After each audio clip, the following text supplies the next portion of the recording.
Pensée critique, Une plongée dans les rouages du cerveau pour affûter son esprit critique. un podcast à seconde vue. Bonjour Pierre, bonjour à toutes et à tous. Aujourd'hui, on poursuit notre exploration des processus de compréhension et de raisonnement. Bonjour Fanny, je te propose de commencer par une question simple. Selon toi, qu'est-ce qu'une tomate ? C'est un aliment, évidemment. On l'utilise surtout dans des plats salés, même si on la trouve aussi dans des jus de fruits. C'est un peu à la frontière. Un légume du point de vue culinaire, mais un fruit du point de vue botanique. Voilà, et c'est justement ça qui est intéressant. Quand on pense à la tomate, notre cerveau va la classer dans une grande catégorie, celle des aliments. Ensuite, selon le contexte, elle va être associée à la sous-catégorie légumes ou fruits. C'est ce qu'on appelle la catégorisation mentale. Notre mémoire associe et classe les informations. C'est un processus fondamental pour percevoir et comprendre les concepts. Donc pour la majorité d'entre nous, la tomate est un légume parce qu'on la cuisine comme telle, tandis qu'un botaniste, lui, va l'associer à la catégorie fruits, puisque c'est sa réalité professionnelle.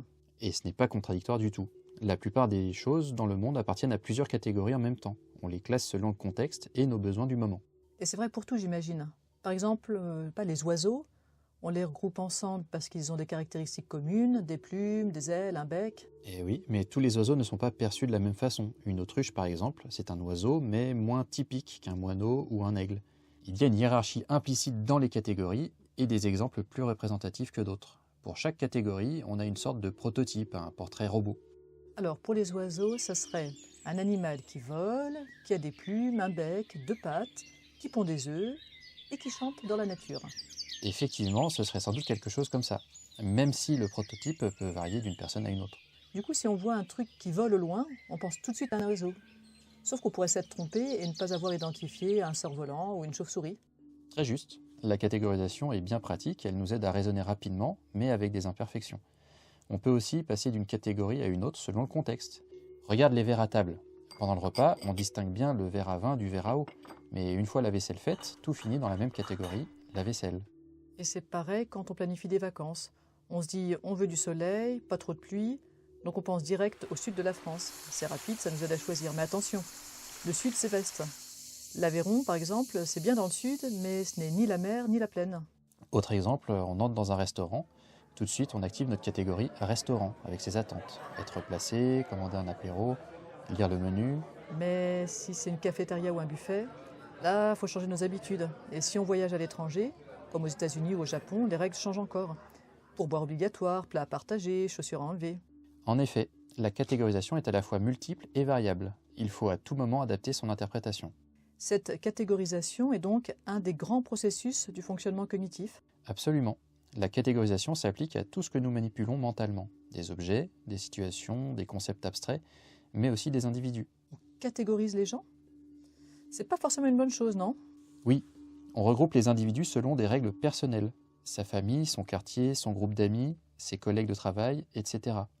Mais attention car la catégorisation peut reposer sur des règles subjectives, arbitraires, peu fondées ou floues, et donc qui peuvent poser problème pour des individus. Ça peut être le cas notamment lorsqu'on déduit une causalité d'une simple corrélation et que l'on regroupe ainsi dans une même catégorie des individus parce qu'ils semblent présenter une même caractéristique. Par exemple ? Quand on habite en Haute-Savoie, on est proche des sommets alpins, mais les habitants de Haute-Savoie ne sont pas nécessairement tous de bons skieurs. Ces raccourcis, ça produit donc des stéréotypes.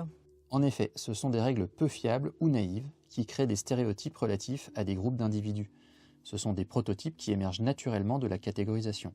On a donc tous des stéréotypes car c'est un effet secondaire inévitable de la catégorisation. Ah bon ?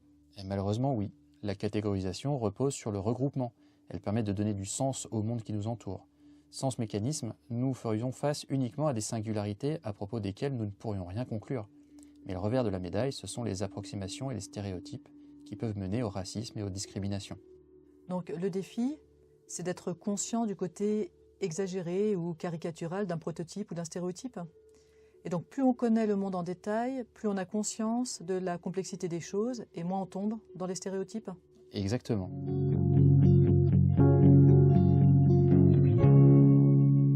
Je te propose maintenant de parler du cadrage.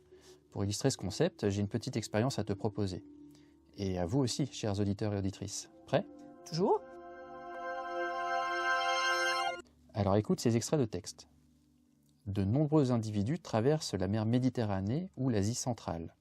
Si certains préfèrent migrer en groupe, d'autres préfèrent voyager seuls, mais toutes suivent des routes migratoires spécifiques. Certaines routes suivent des couloirs appelés routes migratoires. Cette migration est motivée par la recherche de conditions plus favorables. Tu penses à quoi ? Je dirais à la migration des populations. C'est ce que la plupart des gens pensent, mais voici la suite. Le changement climatique a un impact sur les migrations. Les conditions météorologiques imprévisibles, les modifications des habitats et les perturbations des écosystèmes peuvent perturber ces trajectoires. Protéger ces routes migratoires et les zones de repos est crucial pour assurer la pérennité de ces espèces. Ah, il s'agissait des oiseaux migrateurs. Joli, j'ai bien été piégé. Tout ça parce que ce dont on parlait juste avant m'a orienté vers une interprétation. Exactement. Notre conversation précédente a mis en place un cadre à ton interprétation du texte. C'est ce qu'on appelle le biais de cadrage. Notre cerveau construit rapidement une représentation mentale avec les informations disponibles. Mais si ces informations sont partielles ou orientées, notre compréhension peut être biaisée. Tu vois d'ailleurs que c'est en lien avec la catégorisation. Effectivement, j'ai changé de catégorie entre le début du texte et la fin. Un autre exemple, si je dis « Paul était stressé par le cours de maths », tu penses à quoi ? Un élève qui angoisse avant un contrôle ? Et si j'ajoute « Il avait peur de ne pas pouvoir maîtriser la classe ». Ah, c'est un prof. Et là aussi, je change de catégorie. Voilà, même information de départ, mais interprétation différente selon la suite. Et parfois, ce cadrage peut avoir des conséquences bien plus graves, j'imagine. En effet, je pense à un fait divers qui date d'il y a quelques années. Une histoire de bagarre dans le métro. Un jeune homme était mort en défendant une femme contre une agression. Tu te souviens ? Ah oui, les médias avaient d'abord présenté le jeune homme comme un héros du quotidien, mais quelques jours plus tard, l'enquête révélait qu'il avait en réalité provoqué l'altercation ayant mené à sa mort. Le cadrage initial, incomplet, avait faussé notre jugement, celui des médias et des politiques. On retrouve aussi ce phénomène de cadrage dans la vie quotidienne. Genre, tu rentres chez toi, ton partenaire te voit affalé dans le canapé alors que tu devais faire les courses. Et là, tension. Alors qu'en fait, par exemple, tu as eu une grosse journée, des bouchons, le magasin était fermé, mais lui ou elle n'en a vu qu'un détail cadré sur le moment présent. C'est pareil avec nos photos de vacances. On choisit le bon angle, le bon moment, et on donne une image idéale. C'est un cadrage subjectif. Nos récits personnels sont ainsi souvent cadrés.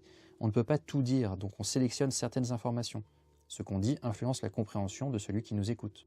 Un autre cadre limitant notre vision du monde est celui centré sur notre propre personne. C'est un biais de cadrage qu'on pourrait appeler le biais d'autocentrage. Tu as un exemple ? Eh bien, on apprend à l'école que le soleil se lève à l'est et se couche à l'ouest. Ce n'est évidemment pas faux, mais en hiver, dans l'hémisphère nord, il se lève au sud-est et se couche au sud-ouest. Dans les pays nordiques comme la Norvège ou l'Islande, il se lève même bien plus au sud. Et encore plus près du pôle Nord, le soleil ne se lève même pas pendant plusieurs semaines. Tout dépend du cadre de référence dans lequel on se place.